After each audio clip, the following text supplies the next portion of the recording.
Good morning guys, Merry Christmas and a Happy New Year sa inyong lahat dyan guys.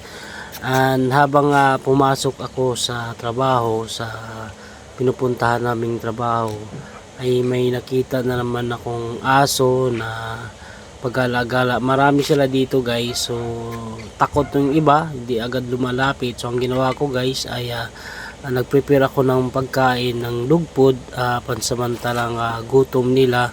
So ang ginawa ko guys, nag-prepare ako dyan para at least kahit papano maibsan yung gutom nila sa araw-araw.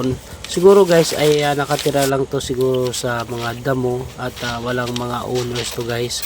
So survive lang to sila guys kung ano lang mayroon na papakain sa mga homeowners na tira-tira. So ang ginawa ko guys ay nag-prepare ako ng dog food para sa kanila.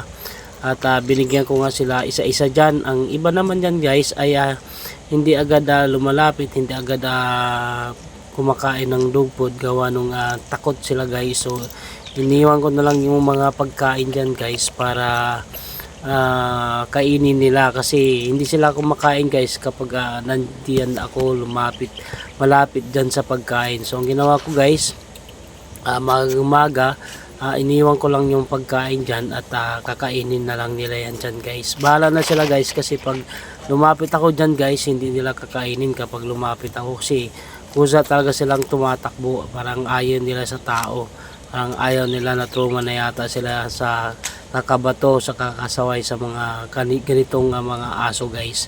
So ang ginawa guys, pabayaan ko na lang.